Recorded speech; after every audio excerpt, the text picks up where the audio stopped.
Assalamualaikum warahmatullahi wabarakatuh. Alhamdulillah.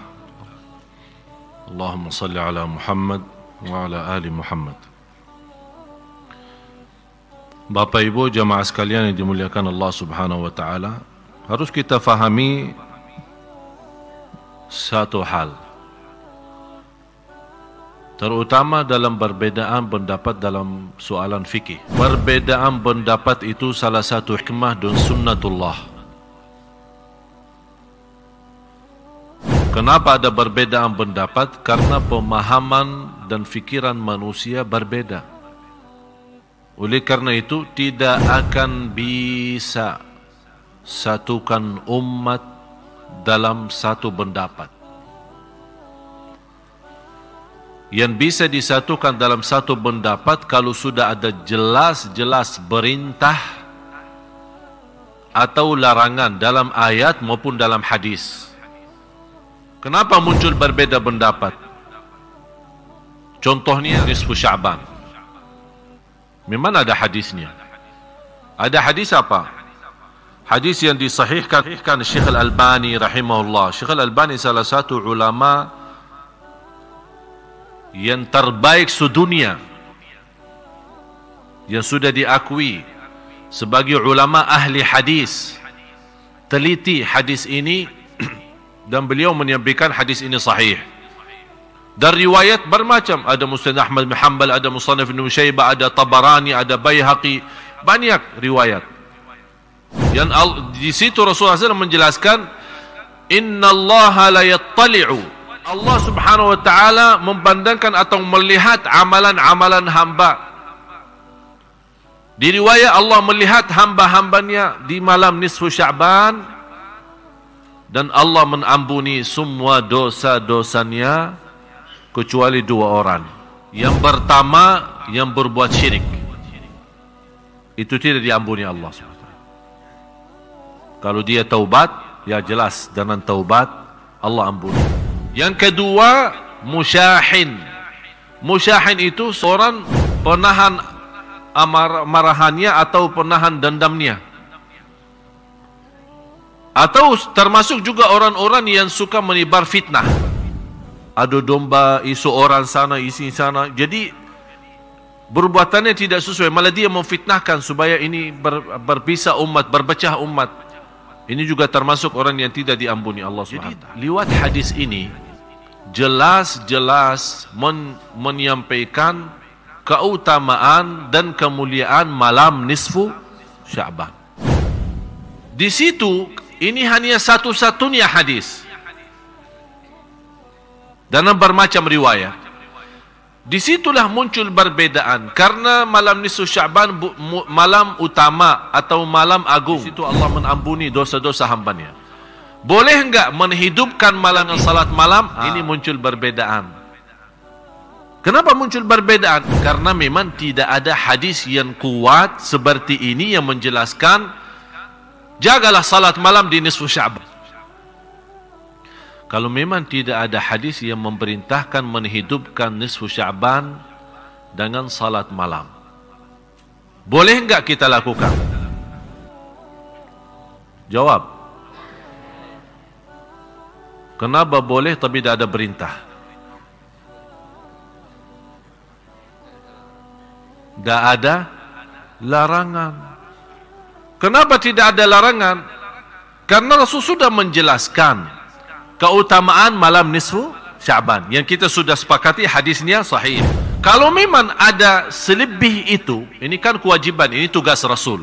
Kalau ada lebih daripada itu yang tidak boleh dilakukan, pasti Rasul tidak akan diam. Bisa Rasul berkata, malam nisfu Sya'ban memang malam agung, diampuni Allah dosa semua hambanya kecuali musyrik dan musyahin, tapi jangan-jangan lakukan salat malam. Kalau tidak ada jangan-jangan di sini, inilah yang membuat muncul perbedaan pendapat. Karena malam itu adalah malam agung, apakah boleh kita menghidupkan? Ada yang baca Quran, ada yang salawat, zikir, ada yang salat malam. Yang punya dasar, alasannya Rasul tidak lakukan silahkan. Anda tidak mau lakukan dengan dasar Rasul tidak lakukan salat malam khusus di malam nisfu Sya'ban, ya silahkan Anda tidak usah salat malam. Ini Anda punya dasar kan? Tapi tidak boleh Anda mengingkari orang lain salat malam. Karena Rasul sendiri tidak pernah ingkari. Rasul sendiri tidak pernah melarang. Yang mau salat malam silahkan, yang mau tidur, ya silahkan.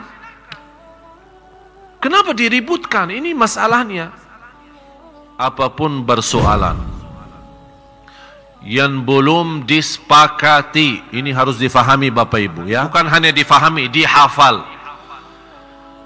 Apapun bersoalan dalam fikih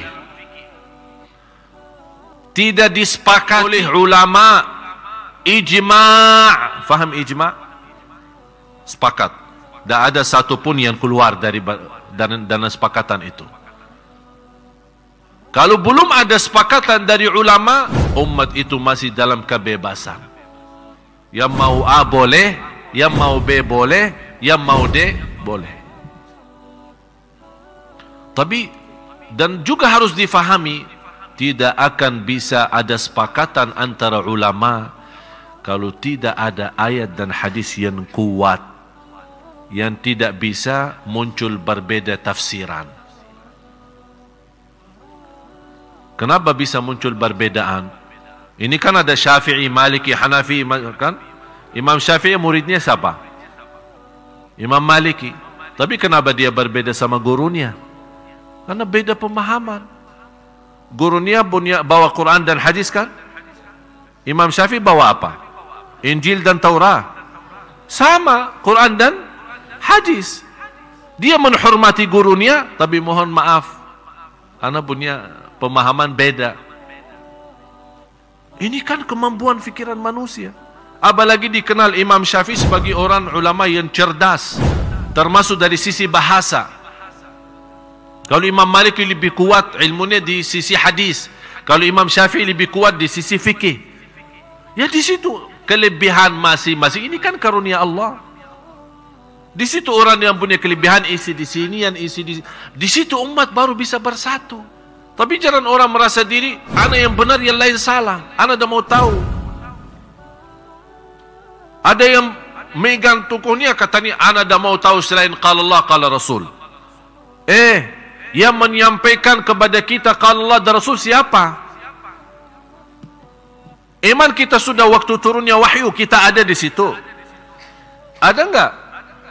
Kalau kita bilang tidak mau tahu selain qala Allah, qala Rasul, yang membawakan kepada kita qala Allah dan Rasulnya siapa?